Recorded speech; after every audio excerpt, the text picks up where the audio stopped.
This is the Andre Segovia Show. Thank you, gentlemen, for joining the Andre Segovia Show. By all means, please let my audience know who you are and what do you do. All right. I'm David Cordero. I'm the Executive Director of the Apartment Association of Orange County. Our association has been serving rental housing providers and industry suppliers for 60 years here in Orange County and also in parts of Riverside County. We're a great resource for housing providers who are looking for education, business referrals, business development opportunities, and educational and legislative support services. We represent our members in the cities where they own and operate rental property, as well as providing representation with state legislation up in Sacramento. And through our affiliation with the National Apartment Association, we also help to engage and provide the Orange and Riverside County perspective on federal housing issues through NAA and make sure that all of our lawmakers from the local level up to the national level understand the issues that are important to us and the issues that are of concern, and how we as an industry can go about providing solutions that hopefully will bridge the gap between the rental community as well as those who own and operate the rental units themselves. Amen. Go ahead, Chip. Thanks. Yeah, my name is Chip Ahlswede, and I am the Vice President of External Affairs here at the Apartment Association of Orange County. My background comes from working with communities all over the country and trying to advocate for themselves with their local government, their state government, their federal government, and making sure that the community is well aware of what their issues are and how those issues impact the individuals throughout the community. Because what we've found throughout all of our efforts working in property rights and real estate and these kinds of issues is the number one core driver of any economic engine in a community is real estate. You don't have commercial without real estate. You don't have residential without real estate. You don't have retail without real estate. And that means making sure that there is affordable, reliable, and safe housing for people on all economic levels. And we aim to ensure that that is possible. And we do that here at the Apartment Association with our members and with investors and people out there that are looking to make sure Orange County, Riverside County, and all the communities in Southern California are able to sustain that economic engine that makes each community great. Love the mission, and that's what more apartment associations, if they don't put down the mission statement, that should be their mission statement. Because honestly, property owners are not really aware of apartment associations being out there. I think the rise in tenant activism and tenant activist groups are way more outspoken, and property owners sometimes feel like they have to fend for themselves, not realizing the associations like yours do exist. I mean, you mentioned, David, you said about 60 years now? That's correct. Yeah, and I never heard of the AAOC up until about a couple of months ago when I received a mailer, and it wasn't from you guys. It came from the California Apartments Association that sent a letter on behalf of their the new organization, specifically trying to address what was transpiring in Santa Ana for why you gentlemen are here on to discuss. That rent control was coming and eventually was adopted by Santa Ana, the first city in Orange County to adopt such a measure. As on my program, I've warned repeatedly about that it was coming, despite the fact of AB 1482 being a statewide blanket rent cap. But when people hear rent control, I think that's the lack of education for a lot of people is they don't understand that it's not just a rent cap. When you get rent control or a stabilization ordinance, a city like Santa Ana or Los Angeles, San Francisco, Berkeley, and the like, we're talking about a new bureaucracy that's developed with sometimes executing with extreme prejudice control over property owners' properties. Ultimately, the end game being to basically take away the property from property owners. I actually manage most of all of my property in Los Angeles. So just dealing with LA itself was something. So my father and I are investors. And when we had a chance to diversify finally out of LA some years ago, I'm like, well, let's look at some proper duplexes in Orange County. And we settled upon Santa Ana. Like, oh, great. I didn't know that would be the first domino to fall. And like, well, just our luck. We could have picked a neighboring city and it wouldn't have been the first. because there were all these threats that looks like Santa Ana was going to be the strictest RSO in the state. And that's saying something when I deal with Los Angeles. So when I educate people about rent control, from tenants, property owners, investors, and the like, it's not just a rent cap. I was talking with an investor this morning just about that. He was looking to buy a fourplex in Highland Park. And so I have to look into the jurisdiction of LA City there, because if it's not the city, it'll be the county, because Highland Park itself doesn't have rent control. But if LA has jurisdiction over it, then technically that means it would, if they're incorporated into it. And if it's incorporated to LA, because like I never dealt with property that I'm buying where the rental rates were 50% below market rate. I'm like, yeah, that's by design. And if these tenants have been around for maybe a decade or two, they're going to feel they own the property. So they will have pushback. And not to mention the ever moving goalposts on the eviction moratorium. So there's things that people do not understand. So as we hone into this, as I discovered your association, as I was investigating to see who is present on the ground doing something, and I saw that your association was doing just that. CAA didn't respond to me, but Chip, you did. So I appreciate that. I know that we've been trying to schedule this conversation or this recording, but you guys were really busy. I think you guys were trying to get a referendum to undo this RSO in Santa Ana, correct? Yeah, and let me touch on that briefly. And the people over at CAA, they were part of our coalition, as were the Realtors, as were mobile home park owners, as was the Orange County Taxpayers Association, as was the Orange County Victims Organization, Crime Victims United. There was a large coalition of people that got together on this, and we were all working incredibly hard. And, Andreas, you pointed out, a lot of people don't think about the association as being something there for them.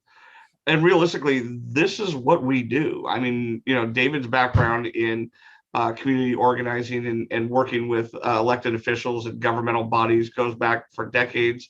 So does mine. We've had similar career paths. You mentioned Los Angeles. I had to deal with Los Angeles for a number of years because I used to run the Association of Realtors up that way. And yeah, these policies come up, and they all come, I'll be honest with you, they all come from a good-hearted place. Mm-hmm. The problem is when that thought process doesn't go from the good-hearted place, trying to do a good thing for people in need, and apply to, okay, what are the real world down cycle effects of this? You mentioned these people you're dealing with up in Highland Park have been in that property for decades. Well, in those decades, have their economic conditions changed? Have they been in a place where maybe they could afford to move out and let somebody more needy of a rent controlled unit move in? Well, when you look up to Berkeley, we've seen that a lot of the units up in Berkeley have been occupied by professors since the 70s and before. Wow. So 50 years of being a professor, we've all seen how much tuition has gone up. So it only stands to reason that professors' pay has gone up as well. Mm-hmm. And how many students or adjunct professors, or even just the janitors for the University of California, Berkeley, could have been better served by staying in those units rather than some professor who uses it as a weekday house while he goes back to Marin County. And there are countless examples of that out there. Rent control is an attempt to help people that are struggling. We get that. We have programs we work with that. There are programs we endorse with that. We actually spend a lot of our time working with housing providers to help them understand how a lot of these programs can be very beneficial to them as housing providers. So we completely understand and support that mission. What we don't support is a mission that doesn't solve the problem. And what we've found repeatedly with rent control, just cause eviction, all of these ordinances is they're intended to help the person who's struggling, the person who's having difficulty, but they're gamed in the system by people who know how to game the system. And in gaming the system, they make the community less safe, less affordable, and less welcoming to everybody, and not just the people that they were trying to help. David, you had some great observations on some of the things you've seen happen in Santa Ana over the years, and how we've seen it change. And is this the Santa Ana you remember us having? Yeah, I mean, Santa Ana has changed a lot. And Andre, when you were talking about, investing in Santa Ana and thinking this was a great, opportunity for you and your interests, up until, the last election, it probably was. Yeah. And it really goes to show what one election can do to change the trajectory that a city might be headed in. Santa Ana has a majority rental community, and up until that point, the Apartment Association of Orange County was able to work well with city officials to address rental housing issues as they arose. We have a program that we helped design with the city going back 20, 25 years for proactive rental inspections of units between, that would allow quality housing to be insured, and for the rental housing providers to be working with the city and maintaining communication in a beneficial way. With the change in the city council composition last November, that is what allowed this rent control issue to even rise to the level that did, and ultimately then be passed by the city council this past October. You have progressive thinking individuals now who are getting into these positions as policymakers, and who oftentimes, if not are sympathetic to the causes of tenant activist groups and renters, they're already in a position where they're looking to advance issues from a different perspective that work against solutions that bring both sides together. And unfortunately, in this case, our industry was not even brought into the discussion by city officials that rent control was even being considered. And I think that is, for us, that is a hard thing to accept, in so much as we have an entire industry here that provides affordable housing to a majority of residents within Santa Ana, and yet now they're looking to pass an ordinance that will handicap our housing providers, will not result in a lowering of rents, but simply impacting the amount that rent can be increased on an annual basis. The unfortunate thing is these rent caps have now been established in Santa Ana.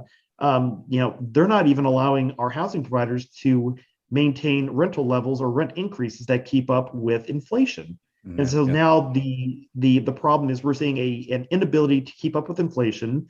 The costs of doing business are going up as well, and yet the return of on investment for our members and for rental housing providers in general is going to be handicapped moving forward. And when you look at future investment in Santa Ana, there's a lot of speculation. Are people going to want to invest in the city, buying rental properties, rehabbing rental properties, putting money when they know they're not going to be able to recoup a lot of their investment? And I think it's highly inappropriate for a city to basically set an arbitrary, percentage increase that they deem to be a reasonable rate of return. It doesn't allow market forces to dictate how rents will move, and it's troubling. And unfortunately, I think Santa Ana is certainly the first, but I'm not sure it's going to be the last city in Orange County that is going to be looking at these types of solutions for their own challenges for the rental communities that they represent. Yeah, absolutely. I think you got a really good point there, David, and that is that these policies come in, and in the immediate, it doesn't seem like there's that much of an effect. I mean, so the rents aren't that far off. Well, I think we're going to see effects a lot sooner than otherwise we would have expected, because you're looking at a city that actually set their rent caps below the inflation rate, intentionally below the inflation rate, in the same year that we have an inflation rate twice that of what we've had over the two previous years, or any two previous years in the last 10.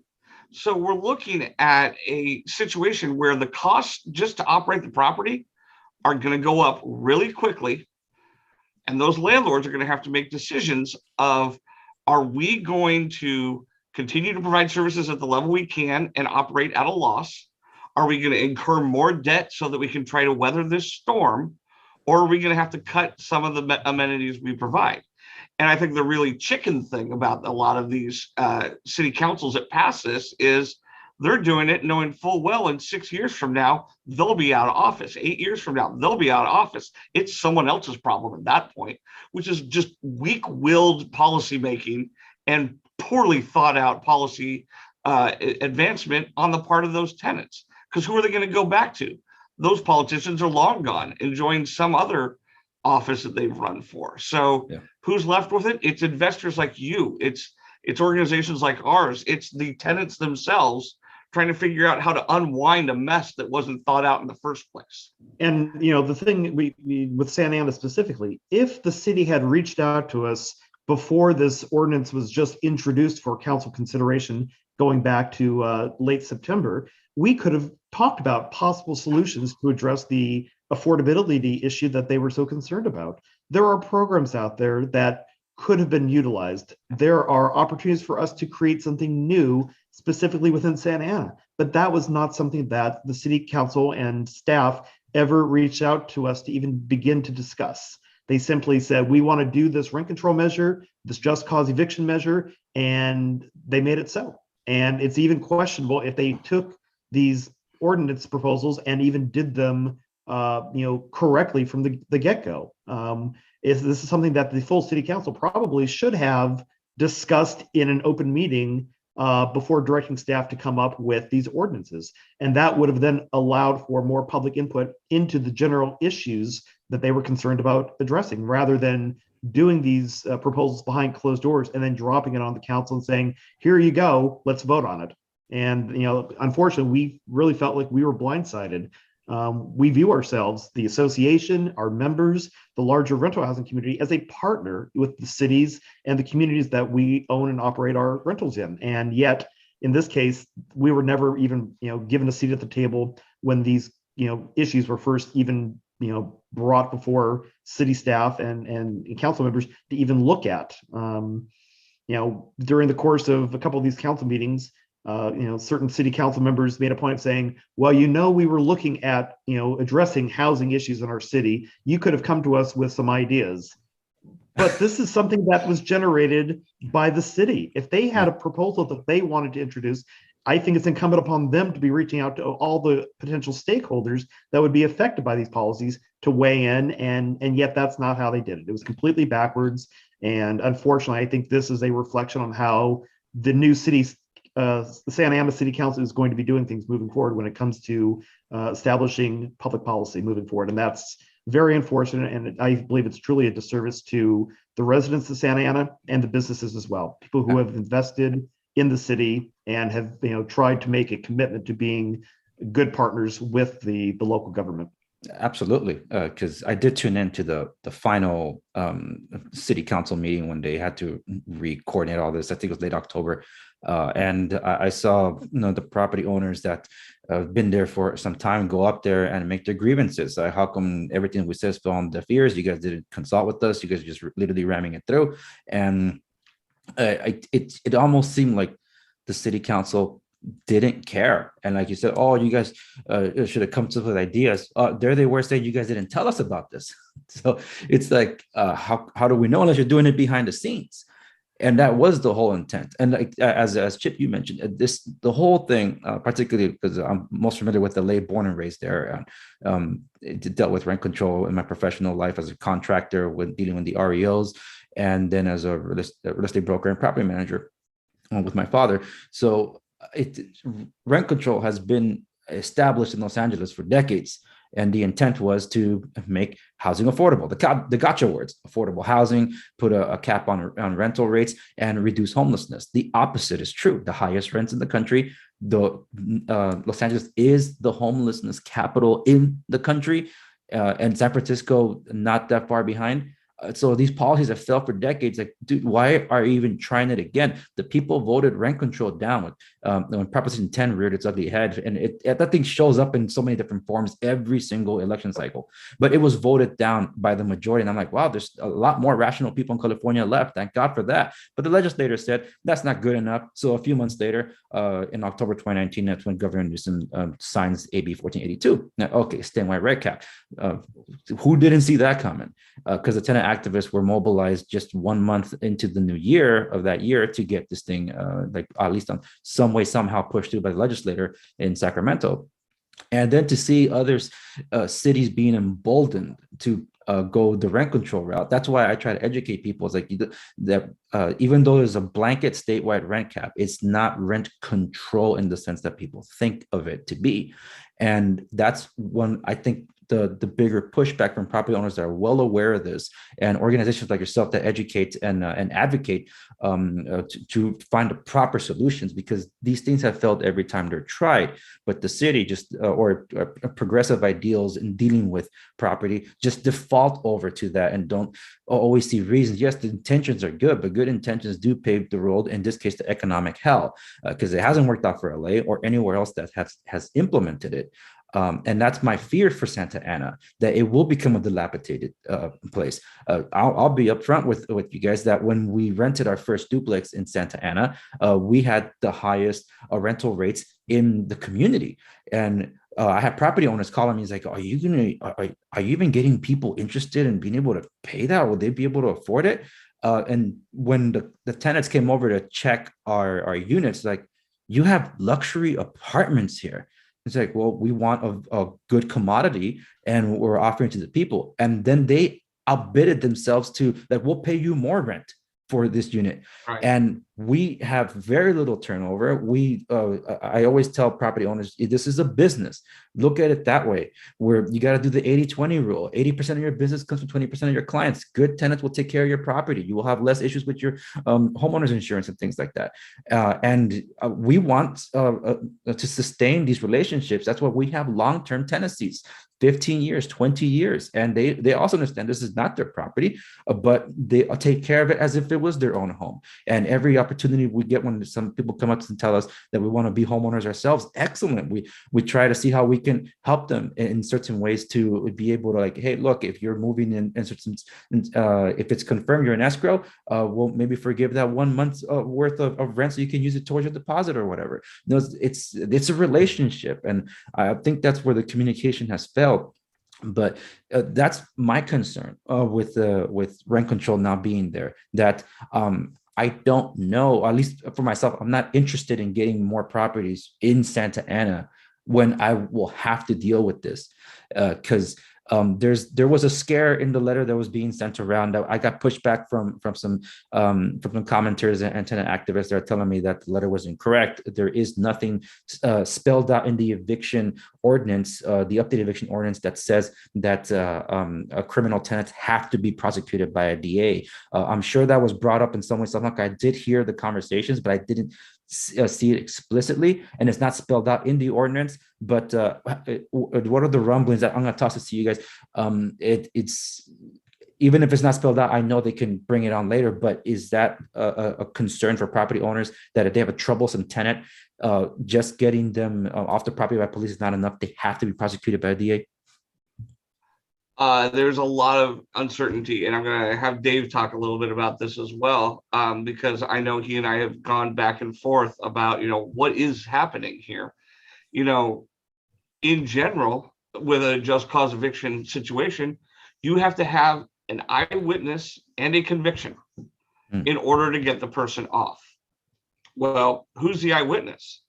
The tenant that has to live next to the person who's potentially being evicted, who's potentially a criminal, and be willing to be the person stepping out and saying, hey, I saw this guy do it.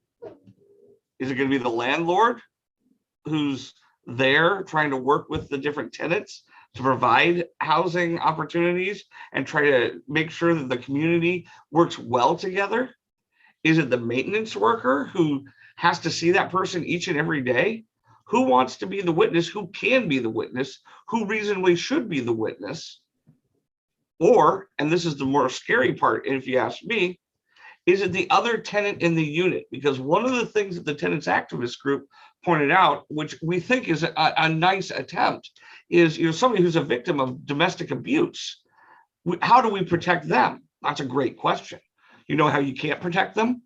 By forcing them to be the witness against a person who just abused them. And if you get them out and you set it up so that the tenants can sign new people into the leases, and they could just be forced to sign the person who abused them right back onto the lease, I mean, come on, it's just a not thought out process. And I think, you nailed it. How do you provide you went through exactly what the reality of landlords is. And that is, they have a house that they provide. They bring someone in, they help them through the process. It's a relationship. The tenants activist group came out saying that they didn't want to be seen as a business. Okay, fine. You want to see us as evil landlords, but you don't want to be seen as part of a business. That's fine. But the reality is, it costs a landlord tons of money to evict someone. They have no interest in evicting someone. They want long-term tenants. They want a long-term relationship. They don't want to have situations where there's any sort of disharmony in their community, and forcing there to be eyewitnesses going out and being willing to testify against their neighbor. That's not harmony in a unit. And David, you had some good thoughts. Yeah, well, I think even looking beyond just the person who's been accused of committing a crime, you have potentially other people in that unit that perhaps are willing accomplices and have maybe not been the ones directly involved in creating a disruption or illegal activity at a rental community, but they've allowed it to go on and they're not addressing it within their family or within those who are residing within that unit. There's some culpability there as well. And for a rental housing provider who recognizes that, yeah, you maybe have the one bad actor who's been arrested or been accused of something or has been observed doing something, but there's not accountability for those who are also in the unit, well, then you can't get rid of any of them. And they're all ultimately contributing to some sort of illegal activity or disruption within the community that ultimately they should be able to then be evicted for. Now, again, it puts it on one person. There has to be a conviction. Yes, there also has to be now someone willing to testify against that person. Bottom line, the just cause eviction law makes it more difficult for a landlord to responsibly manage and operate their property and maintain a safe and habitable and quality of life environment for all the other residents in that community. And I think that's the unfortunate thing is it's focusing on one instance, but yet there are more people than just that one unit that are involved. So whether or not you're, the tenant activists are saying that this is necessary because landlords are just going to evict people who are, struggling and, are fighting back against rent increases or, whatever the rationale is. Here's the thing. Quality of life is going to be impacted, not only even within the rental community, but the neighborhood where it's located. And that has then a snowball effect. It goes out into the greater Santa Ana community when you have multiple locations that are struggling with these types of issues. And so that's, the protections that are already in place should be sufficient when it comes to the handling of evictions. We have state laws already dealing with this. There's not a need to make evictions more difficult in Santa Ana. And ultimately, that's what this is going to do. It's going to make it more difficult, and it will have an impact on how our members and how rental housing providers in general will be able to operate their properties from this point forward. And it's not a positive direction, unfortunately. Yeah, and let's be clear about something. Evictions are not an attempt to get more money from another person who's willing to pay more. That is not the purpose of an eviction. It never has been, as far as I've ever been involved with the industry. And maybe in The Godfather, that was a way to make it work. And Godfather 2, the old with Don Giuseppe kicking out the poor old lady and her son with their puppy. That isn't reality. That's not why somebody does this. Evictions happen because there's a problem with the tenant. They're not paying their rent. They are causing disruptions for the neighbors. They are making it a bad place. That is where eviction is. Nobody wants to go through this. I mean, it's $20,000, $30,000 when you go through all the court fees up in Los Angeles to get someone out. That's a high expense. You then have to turn over the property. That's going to be another several $1,000s. So to the housing provider, it is immensely more expensive to evict somebody. They don't want to go down that route. Everyone's afraid of eviction because of what it could mean for them. But you have to understand, that's not the intent of the landlord. The purpose of eviction is to get rid of a bad actor. It's not to get more money out of the next tenant, because it's going to be a lot more expensive for you to even recoup the cost just to get rid of the first tenant. So stop thinking about it in that perspective. Yeah. Instead, look at it as, how are you able to better provide quality housing for everybody in the community, and not just the one person who's being impacted by their decisions? And I'll say one thing, we there are always going to be isolated incidents where you do have, a landlord who, isn't in alignment with what our industry standards and practices are and should be. There are going to be bad actors, but those are isolated cases. And unfortunately, and we see this at all levels of government is looking for, solutions to problems that don't exist in the way that they're being characterized. And unfortunately, in a case, in Santa Ana, if there is a situation where you do have a landlord who's being a bad actor, there are remedies that can be used to address that on a case-by-case basis. Instead, this has become now a blanket solution for all rental housing providers. And it's unfairly, impacting, I would say 99% of our members and housing providers in the city who are doing things the right way, who are trying to be fair, who, again, like Chip was saying, aren't looking to have to go through an extensive eviction process that ends up costing them thousands upon thousands of dollars. That's the reality. And so it's not in their interest to be arbitrarily evicting people. They want to keep these units filled. And Chip was mentioning a little while ago about, so many of our members and others who have worked with their renters over the years. And I think, Andres, you were saying, something about, keeping rents low. We've had people who have been doing this. They've been working with their renters to make sure that their units can remain affordable. And they've perhaps been making a decision to keep their units under current market levels in order to be fair and to, maintain a long-term residency.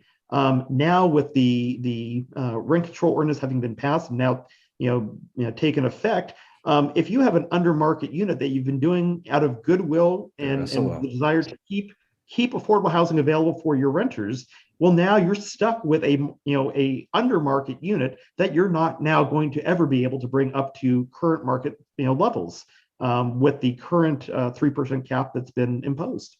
Yeah, absolutely. And all this is not whataboutism. Some people will hear these stories, and we didn't just come up with this out of the blue. So I was interviewed by a property management firm out in Massachusetts, and we were discussing rent control, because just at the time when California did their statewide rent cap. So they brought me on, and I was trying to give a cautionary tale for New Yorkers, because they were trying to figure that out too, and they ended up passing statewide rent control anyway. So there's a particular story I was saving for this conversation, because everything you just mentioned, this is happening right now. And this is in Los Angeles, in the incorporated city of LA. So there's a multi-unit property that I manage with my father. And the tenants are long-term tenants, but recent tenants, one of them is a Section 8 tenant. It's supposed to be just her. Her son, apparently, well, I don't know if it was institutionalized or just out of prison. Point is, he showed up too. And that's not part of the agreement, especially with Section 8. It's supposed to be an individual. But this individual ended up threatening our tenants, violently attacked some of them, and was being very lewd to some of the kids that were there. And we had frantic calls from 10 a.m. I'm telling you, to 10 p.m. middle of the night, to 2 a.m., 3 a.m. calls, say he's here, he's doing it. And us being located in Orange County, it's like, well, it's not much that we can do per se, even though it's my father's property. He just got up in the middle of the night and went over there to see what he can do. And like, well, there's not much you can do as a property owner, but they said, well, this is your property, you can deal with it, but not with LA, we're shackled. So nothing much we can do there. In this case, the tenants have to be the ones to report to the police, where they have been defunded and they have Gascon being the DA. This guy, the police show up, oh, we know who he is. Like, well, get him out of here. Well, has he where's the proof that he actually hit some of you guys? We can't just remove him for trespassing and things like that. It's not worth our while. And the last call, I think it was the third call that the police showed up, They just had to see him off the property, and then they went their own merry way. They need to wait until he's a bigger fish to fry in order to be able to convict him, because like, well, nothing we could do. We can book him and then release him. Nothing changes, so it's not worth their time. Like, our tenants are scared half to death about this guy. And this not what about us, it happens. So just the fact that even if Santa Ana would be on par with that, and as I responded to those that gave me some pushback, like, oh, the CAA is lying about all that or exaggerating, I'm like, even if it's not spelled out in the eviction, that doesn't mean it won't be that way, because anybody that's dealt with rent control knows, like, well, that's just the base, and they just keep piling on it. And any other council member or another legislation can come along and just keep adding to this. And since we're running up on time, that leads me to what can property owners possibly see as being done besides education about this whole thing? But is there a chance to be able to put this on a referendum of sorts? What can be done about this? Well, and we talked earlier about the effort that was undertaken once the ordinances took effect or were passed. We did have a 30-day window to try to qualify a referendum. The goal being to allow the voters of Santa Ana to decide whether or not they believe rent control and just cause eviction are policies that they want to be applied citywide. Unfortunately, we came up short in that 30-day window, collecting the necessary number of valid signatures. But that's not to say that this issue is done. We are certainly, as a coalition of housing associations and business groups and others that are concerned about these policy issues in Santa Ana, we're looking at other approaches we can take to address it moving forward. Whether that's looking at changing the composition of the city council. We have elections that are coming up in 2022. That is always an option to really put efforts into identifying candidates who might be better representatives of the entire city and understand and appreciate these particular issues as being important to revisit and perhaps change these laws that have recently taken effect. There's a possibility that maybe we come back and try to qualify an ordinance to overturn these measures on the ballot in 2022. That's another possibility where we would have more time to go out and gather the necessary number of signatures to qualify that for the ballot. And then there are other things we're looking at. I mean, this is not an issue that is done forever. We feel there are certainly concerns that remain, and I think as more people do become educated about the threats and the slippery slope that this type of legislation represents, they can recognize that what starts representing or only affecting rental units could be expanded, and it could go to affect single family residencies that are being used as rentals or individual bedrooms in a home that are being rented out. You start down with one group being affected, but over time, the city council, I think, has that potential to make it even a more expansive policy that will take into effect more people in the city who own homes and are looking to maybe rent out units or have accessory dwelling units or anything like that. This is a problem, and we will continue to find ways to address it. And if we can overturn it through the vote of the people, that would be great. I also think it's really important for us to start telling the truth of what housing provider and the apartment industry and the rental housing industry, what they truly do. Andreas, you went through what is exactly the relationship between the housing provider and their tenants should be, what you guys are doing in Santa Ana, helping them along the way, understanding their needs, providing for them quality housing so they feel like they're living in a place that they can want to take care of while they set themselves up to the point where they want to move in and buy a house, and a program that you set up where you help them make that down payment and work with them and give them those opportunities to create the institutional wealth that they're seeking in this industry and seeking for their families and seeking for their community. We need to start telling that story a little more. So, Andreas, I want to hear your story a lot more. I want anybody else out there that has similar stories. And I know that there are millions of them, because in all the time I've spent working with housing providers, I've met some who I thought to myself, I don't want to work with that person. And I've met a whole lot more that make me think, wow, that is exactly what makes communities thrive, is the relationship that person has with their tenants and with their neighborhoods and with their cities. Because the truth of the matter is, the only way we get people to understand that we're not kicking out the lady from the 1920s in New York in a story that was fictionalized intentionally to make someone look bad is by telling them what the reality truly is. We fix these problems by talking to one another. We're starting to change our messaging here at the apartment association. We're sharing some of these stories, some of these realities. One of the things we're going to be posting today is a comparison of inflation rates. Since 2010, inflation has been 27% over that entire time. The cost of housing, however, has gone up 89%. The cost of rents has gone up 31%. Now, yes, that is above what the overall inflation rate was, but marginally. We take a look at what the cost of a flight was in 2010 versus today, and it's wildly different. Yeah. We take a look at the bumps up that are there, and yes, rents have gone up, but they haven't gone up commensurate with what their costs have been.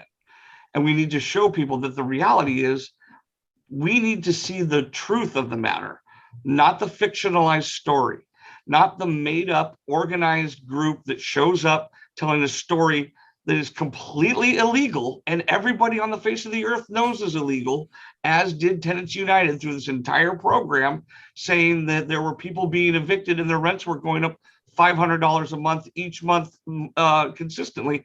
It's just not even it's not even sensible that that could happen, let alone at a time when there is both a rent freeze and an eviction moratorium. So the truth needs to get out there, and we need to have people like you telling your story. We need some of your listeners to give us a call, let us know. We need people watching this to say, hey, I see what the apartment association is doing. I saw their Instagram feed. I want to share it out with my people. Let's get that truth out there. Let's have that conversation so that people truly know what this industry is about and stop making legislation based off of stories that are completely unsubstantiated. Absolutely. That's actually a really good point to end on. So I really appreciate that closer there, Chip. And before we close out, where can people learn more about AAOC?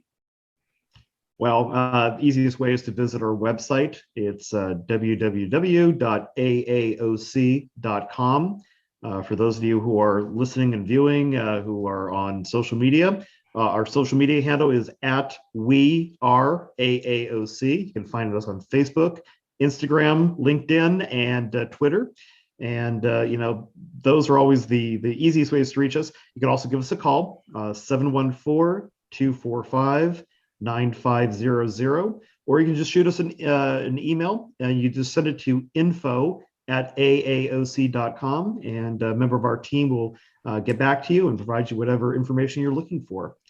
We hold membership meetings throughout the year for our members, and we provide a lot of information on issues that are affecting them, whether it's dealing specifically on the rent control issue and just cause evictions in Santa Ana, or other topics that are helping our members do their jobs to the best of their abilities.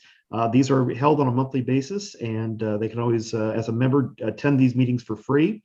And we have also, educational programs that we offer throughout the year, again, aimed at helping our members do the jobs to the best of their ability, and making sure that, through the education, they are making sure that their operations are in fact compliant with local and state regulations, and that they're aware of what the emerging threats are, and that they're prepared and can address them in a way that will not, hurt them and their business operations. Yeah. And for the listener and the viewer, everything that David just spelled out will be available to show notes accompany this episode at www.segovia.com. All links to their website will also be there as well. Now, gentlemen, we're going to wrap it up here for listeners, but please do not hang up, because I want to talk to you guys off camera just a bit, because as someone has a platform, I would love to also be a way to help signal boost a lot of what's coming up, especially as we take the fight to the city council, and we continue to fight for property rights, for affordable housing, and well, just to educate people ultimately, particularly in this case, the city of Santa Ana. So thank you so much, David and Chip, for joining me on the Andres Segovia show. It's good to have you, and you're welcome back on. Andres, thanks very much. We really do appreciate this opportunity to be here with you and your audience. Yes, thank you very much. Hey, you made it to the end. I hope that means you liked this episode. So by all means, to show your support, hit that like button down there. Don't forget to subscribe if you haven't done so already. And if you please would, share this with somebody you know that will benefit from the content of this channel. See you in the next one.